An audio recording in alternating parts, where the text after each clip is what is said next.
Welcome to our Gulf Coast Cosmos Comics YouTube channel. My name is Byron Canady, and I'm joined by my co-host, Gulf Coast Cosmos Comic Book Store co-owner, Sharmane, a.k.a. Mixed Girl Maine, a.k.a. Take it away, Maine. METHOD, Maine. And for those of you who know us, we are a couple of blurty comic book geeks who, through our friendship in grad school, learned that we had a common love of comic books and dreamed of owning a comic book store. Fast forward a few years later, and the dream is becoming a reality. So, we love talking about comic books, comic book themed TV shows, movies, anime, cosplay, art, and the really cool artists that bring these incredible characters we obsess over to life. With that being said, we are so fortunate to have one of the most imaginative, magical, creative, multi-talented comic book artists in the industry as our guest. Now, this next part is direct from her website. Afua Richardson is an American illustrator best known for her work on the Eisner-winning series Black Panther, World of Wakanda. Her other works include Xmen 92, All-Star Batman, and HBO's Lovecraft Country, directed by Misha Green and produced by J.J. Abrams and Jordan Peele. In addition to being an illustrator, Afua is a singer, songwriter, musician, voice actor, and mentor to many aspiring artists. She is also the creator of her upcoming series, Aquarius, the Book of Mer. Everyone, it is our extreme pleasure to present the self-described Jane-of-all-trades Afua Richardson. Okay, so thank you, Afua, for coming on. That I wanna ask, like, with all of that list, can we?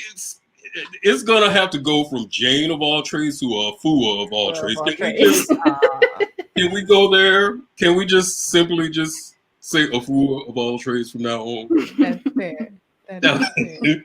All right. So we thank you again for coming on.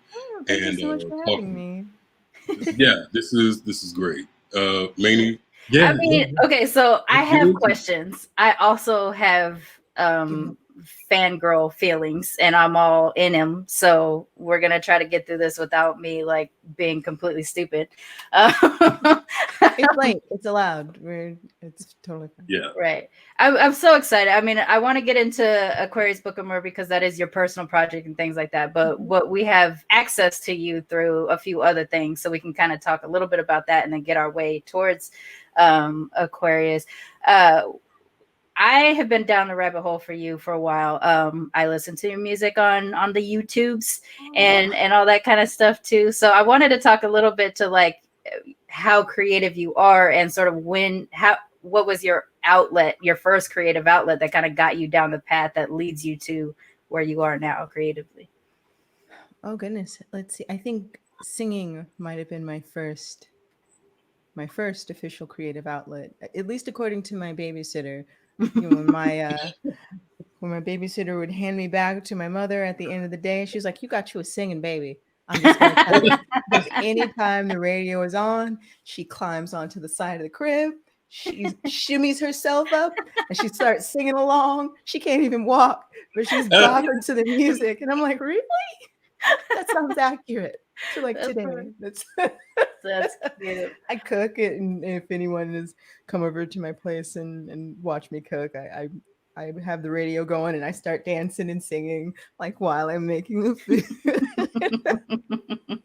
So that hasn't gone away. And cook. That wow. It works for me. I'm a Taurus, so I like eating more than cooking. All right. So I was like, I have to learn to cook well, or I will offend myself. I like that you center yourself for that purpose. I will assault my own senses. Right. I'm like, oh no. You're like, I'm not trying to offend the ancestors or me. When grandma asks for the gluten-free macaroni and cheese recipe, then you know you have arrived. Right. Yes. All right. I don't compliment myself often, but I was like, I did Right, okay. I mean, if grandma complimented you, I think you can take that one. Yeah. You can go ahead and say, I 100% do this the right way. What is your favorite thing to cook? Oh goodness. Wow, I cook all kinds of things. That gluten-free macaroni sounds about good. Gluten-free macaroni and cheese. It's got like Yes. 6 cheeses, some mustard. I make my own cheese sauce. It's kind of like a blend of Alfredo, but I'll add, some fresh black pepper and then some brown mustard and melt it with the butter and then add the milk, all that. Taking notes. I'm hungry. And then I'll do like almost like a Dominican style risotto, where it's like you take it's almost like you're making like the yellow rice, Yeah. where you put the sazon, with no MSG, Yes. at the bottom with the butter and the onions and the peppers and the garlic that you've chopped up and you saute it at the bottom. Then you add the rice uncooked, add the sazon, stir it in, make sure all that gets in there, and then cook it. But then after you add like white wine to like make it really soft, and then add like an Asiago or Parmesan or some mushrooms, like saute some mushrooms and then put that in there. That's dangerous stuffs. All right. I can't cook. But I would love to eat. So just saying. I don't know if that's important for anybody. I will have a plate for you.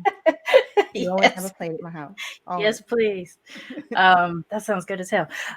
So you also so you went from singing, and then are you a child musician, or did you get into actually playing instrument as you got older? I started playing the flute at 9. Okay, I played the flute too. I only remember Mary Had a Little Lamb though. Loudest forever, ever, ever, ever.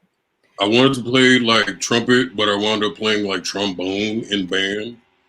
It's like my band director said, because you have long fingers. And I was like, what does that have to do with a trombone? You just want to like put this instrument in there. So or like French horn too. I think you would have made like great. It was either French horn or the trombone. That would have fit you. Like musicians kind of have a look that goes with their instrument. Like you can always tell a bass player. There's something about him. Like I don't know. I can't even describe it. Like you can just tell. Like, yep, you're a bass player. Drummers kind of always look like the Muppet Animal. Oh, Animal! You don't know. You just touched another one of my things because I'm hardcore in the Muppets. I love it. I wanted to play the drums when I was a kid, but in 3rd grade, my music teacher said, "No, you can't play the drums. You're a girl." I wanted to be like Sheila, right? I wanted. And he said, "You can't play the drums. You're a girl. George is going to play the drums." So I have harbored resentment and an old-timey Japanese grudge against George since the 3rd grade. I'm 43 years old. I'm sitting there hating on George. And it took me until like 2 years ago to realize it wasn't George's fault that he got to play the drums. It was my teacher's fault that he assigned George the drums because George didn't even want to play the drums. Exactly. So that's how I ended up playing the flute. Wow. Yeah, I wanted to play saxophone, but they were like, I played a little that's sax. Expensive.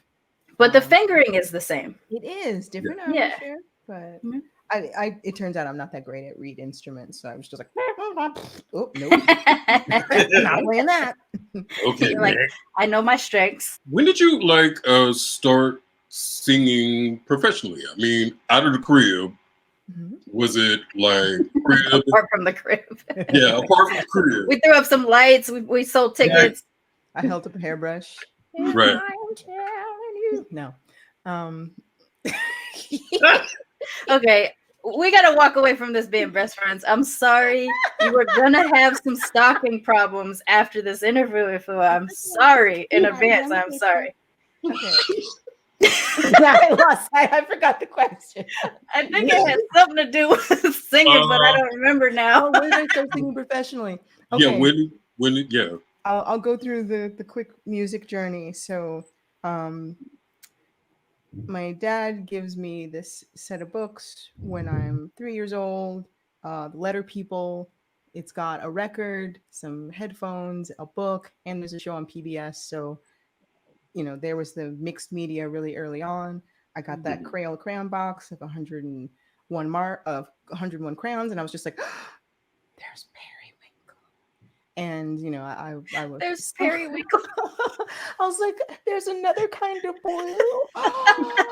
Like I was just It's always the periwinkle. It's Periwinkle blue. Turquoise. I was like, like, you don't understand. Like I was like, Yeah. ultramarine. Ultramarine. Like I was so dramatic with these stupid crayons. I was like, it's got a sharpener right in the middle. Yep, I remember those boxes. Right? You couldn't tell me nothing. Mm. And then I start playing the flute at 9. I played it every single day. By the time I was 11, I was a part of a Manhattan borough-wide band, and we played at Carnegie Hall and at Lincoln Center. At 11, you played at Carnegie Hall? Yeah, we got to play with some really, really incredible conductors who, they pushed us, and they were like, I think they're ready. And so they had us perform. That's amazing. Just these with a full orchestra. It was like a 50, 60 piece orchestra at Carnegie Hall, which had beautiful acoustics. And it really made me appreciate music in a different way. And I almost wish that the audience sat where we sat so they could hear what it was like to have the sound surrounding us and the different pieces. It's a completely different experience than to have things projected at you versus like being in the middle of it and hearing the parts kind of like swim over your head. And then after that, I went to LaGuardia for the Performing Arts in New York. And I just, man, our high school was adopted by Lincoln Center and Juilliard.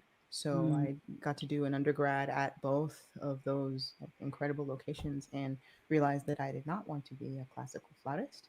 But I still really love playing the flute. But in high school, I got introduced to this all-female hip-hop crew called the Anomalies. And it was B-girls and MCs and DJs. And it was the first time I was a part of like a big collective. It had Cuttin' Candy, Pre the Honey Dark, Tara Strong, Rockefeller, just all these like legendary ladies. And I was their anime artist and resident beatbox artist. So I would go and battle against DJs while they're and try to do more. Wait, did you just? Yes, she did. Yes, she did. She does it. She does it in the middle of a track. She'll just be singing and then just like she bangs it out. It's amazing. I'm telling you. But I'm telling you, I had reason to fangirl. I was mimicking sounds. Yeah. Okay. So it was like I'd be one of those kids who go to the pet store and be like, and start disrupting all of the birds and so on, or like,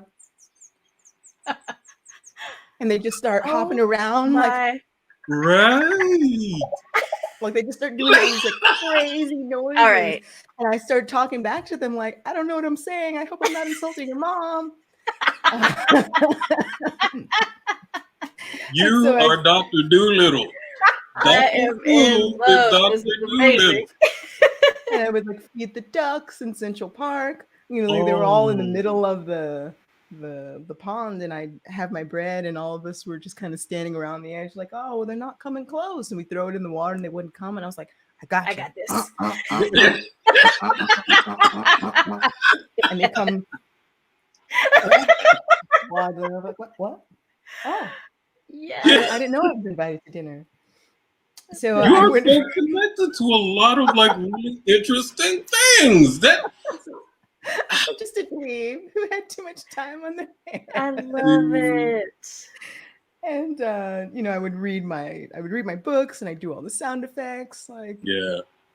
And then she approached the dragon. Like I was just ridiculous. I Yes. had to be like my own entertainment. Like I was just like, I'm just gonna sit in my corner and have a movie Yeah. in my mind because they're not So, talking to me.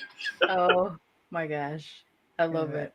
it was I played by myself a lot. I have an older sister, but she's 8 years older than me. She's 8.5 years Oh older than me. wow. So when I was in, kindergarten, she was in high school. So there was just such a gap between us that after a while, we right. couldn't really hang out in Mhm. the same way that we did before. So, but she's amazing. She's like an engineer, a high level engineer dealing in like hypersonic weapons, but she's also a photographer and a seamstress, and she does like floral arrangements. And I'm just like, what? Wow. I'm a slacker.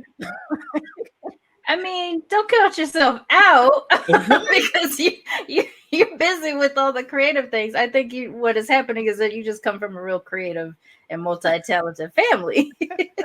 I was gonna ask, like, is that like a part of just like your family core, like arts and creativity?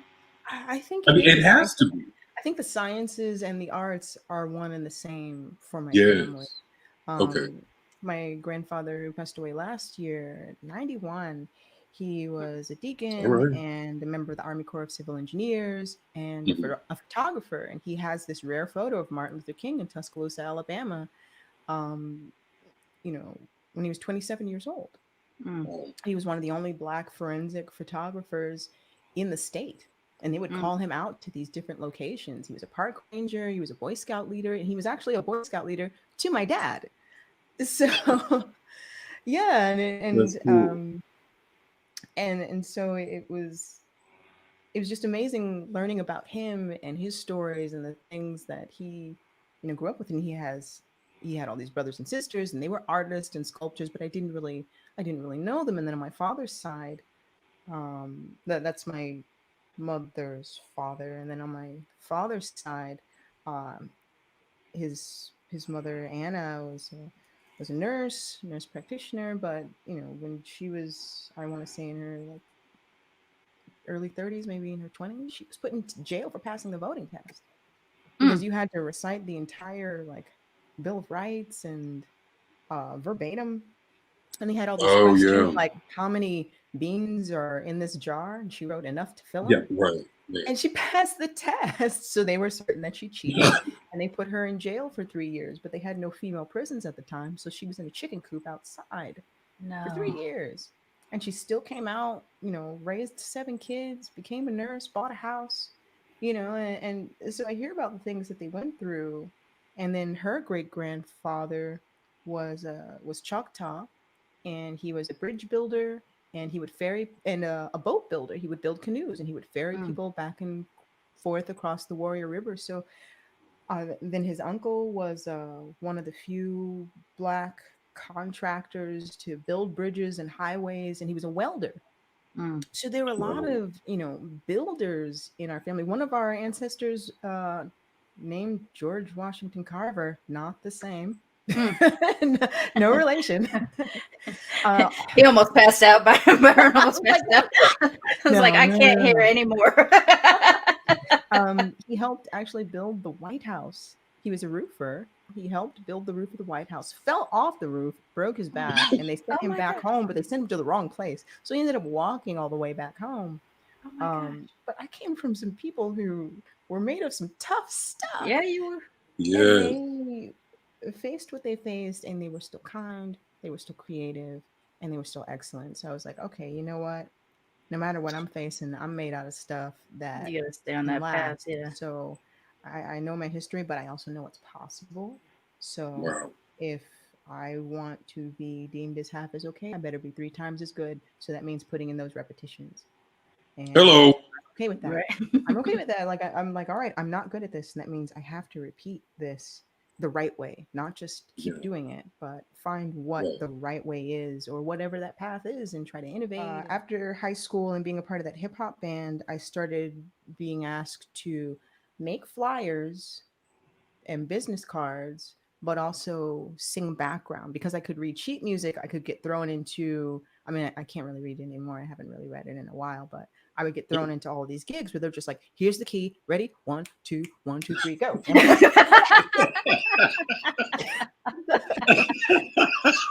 We had somebody drop out. You're going to solo? I was like, yep. Right. Yep. I'm Yeah, here yeah. for In it. background, I was like, hit third or the fifth. All right, here we go. 1, 2. So I would get thrown in those situations a lot, which was great Wow. because, for a period of time when I was a teenager, I was homeless. I had, my mother unfortunately suffers from mental illness, and she's very, very violent, which is not actually a byproduct of her mental illness. It's just her. But she was also taking medication that made her very violent and very erratic. And so it was, very dangerous for us to even just be around her. And we got evicted. Came home one day from school. I must have been like 13 or 14, and all of our stuff was on the street. And I think I was too young at the time to really understand what kind of danger I was in. I think it's something that people go through a lot. They have their dealings and their interactions with, people who are narcissistic or will have a mental illness and or a mental disorder, Yeah. and they don't talk about it Right. because it's hard to identify. It's Right. hard to even name. And if someone has depression, they're just ungrateful and they need to pray it away. And Yeah. it's not something Yeah. that Yep. actually gets Yeah. addressed and treated and understood with compassion. And sometimes people just don't know what to do. But it was really hard because we didn't know, and we didn't know how to help her, and she didn't, she would, we were always just being upheaved, and music and art was the place that I dove into, where I was just like, you know what, I can there's be safe canned here. food and glass being thrown, but you know Yeah. what, Nightcrawler isn't liked either, but he's still a hero. Yeah. Yeah. Swamp Thing, doesn't really have any friends. He Hey. can't- but he's still Yep. kind. He rescues Yep. people, and he's kind of metaphysical, and I don't really know what he's talking about, but I like plants. Yes. Or, Yes. Yes. Yes. Wolverine is grumpy, but he protects his friends. Mm-hmm. Yeah. Yeah. He gets wounded and he gets hurt, but at the end of the day, he could be a villain, but he does the right Yeah. thing. He Yeah. does it And right there. Yeah. and so I fiercely protected my friends, and I didn't talk about what I went through for a really long time, and I bottled it up, and I just listened to music, and I wrote music, and I played music, and you know I was hopping from couch to couch for a little while, um, and I was like, even though I am homeless, I am not a homeless person. I don't, and I battled with that, and art helped me have another identity and change the script. Mm-hmm. Because the things that I couldn't say, I could draw. The things that I couldn't articulate, I could take out of my chest and out of my head and put on the paper and say, well, you know what? It doesn't matter what is taken from me. No one can take this. Yeah. You can take my sketchbook. You can't take my ideas. You Yeah. can take my story idea, but you can't take what it means to me. I can make another one. Right. And it gave me an emotional maturity that I don't think I would have had otherwise. And music kind of did the same thing. I'm just like, the world can be really ugly, but there's beauty here. And when I listen to Stevie Wonder and I look at his chord progressions, and then I have the chance to meet him and tell him how I feel about his music, can I really complain about my life? Maybe. But I Mm. just hearing the stories, facing my own trials, and saying, all right, no hero becomes a hero just staying in his village and not having a Very dragon to true. face. They've Very got to Right. go true. on that journey. They've got to make those choices, and they've got to level up. And so I was just like, okay, I want to be really good at being an illustrator. I want to be a really good musician. I want to be a better singer. I want to learn. Ooh, But yeah. this was like so meaningful to me, and I don't like to get emotional in front of people, but there's a few times and like I was kind of choking up from my excitement. I am just absolutely honored that you have participated with us in this, because we're just starting out on this side of the things, and I'm just so grateful. I do want to highlight the Kickstarter. Do you want to tell everybody how to get to all of your pages and everything so that we can do that? Yeah. If you visit my website, Afua, AFUA, Richardson.com, you'll see my body of work, and also my social media is there. I'm on Twitter under Afua Richardson, and I have a Facebook page as well. You can find me on Instagram as Dr. Fu, DOCTAFOO. I had this nickname from a friend of mine, my old roommate. I didn't have health insurance, and so anytime someone got sick, I was like, "Ooh, you got a burn? I got some aloe. Like, you got a cough? Get some hyssop and some ginger." And so I became Dr. Fu Medicine Woman. And I'm so glad And thank you so that. much for having me, guys. This has been a lot of fun. Thank you. Thank you.